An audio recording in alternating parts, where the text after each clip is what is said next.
আরে মদন দা, অনেক দিন ধরে পড়ে না, আজকে না স্কুলটা এসেছি, তা খুব একটা ভালো লাগছে না। আরে লেওরা, ভালোটা লাগবে কিভাবে? স্কুলে কোনো কিছু হচ্ছে না, একটু গান টান বলবো সেটাও তো হচ্ছে না, তাহলে আর মনটা ফ্রি হবে কিভাবে? ফসকেদা, তুমি একটা গান বলো, একটু শুনি।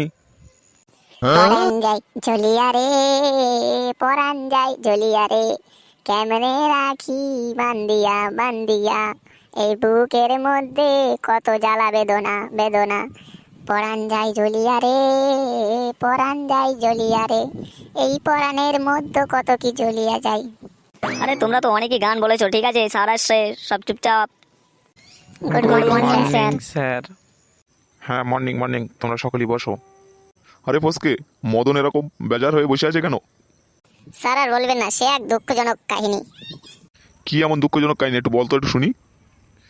স্যার, কালকে মদন ফেসবুকে গিয়েছিল, ফেসবুকে একটা মেয়ে তাকে ফ্রেন্ড রিকোয়েস্ট পাঠায়, সে আনন্দে সে ফ্রেন্ড রিকোয়েস্ট না টিকে সে ক্যান্সেল বাটন টিপে দিয়েছে।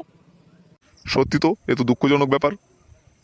স্যার, আমরা মদনকে কতবার বুঝিয়ে বললাম যে ফ্রেন্ড রিকোয়েস্ট আবার সে পাঠাবে, আবার সে আসবে, অত আর কান্নাকাটি করিস না, অত মন বেজার করছিস কেন? স্যার, আপনি একটু বলুন তো, ওকে একটু বোঝান তো। এ মদন, চুপচাপ করে বস।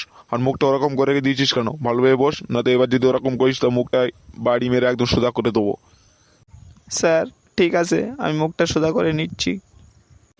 আচ্ছা মদন, তোর এখন তাহলে মন খারাপ নেই তো? না স্যার। তা আচ্ছা ঠিক আছে, তোকে তাহলে একটা প্রশ্ন জিজ্ঞাসা করছি। বলুন স্যার। আচ্ছা, এমন জায়গার একটি নাম বলতো যেখানে পুরুষরা বানায় কিন্তু পুরুষরা যেতে পারে না। স্যার, এটা তো খুবই সহজ প্রশ্ন স্যার। তা আচ্ছা ঠিক আছে, বলতো। স্যার, মেয়েদের টয়লেট। শালা শয়তান, আমার সাথে বদমাইশি করা আবার চালু করে দিয়েছিস। আচ্ছা ফসকে, তুমি একটা ট্রান্সলেটন করো তো। জি স্যার, বলুন। আচ্ছা, ধরো তো সে পানিতে ডুব দিয়েছে, সে আর উঠলো না।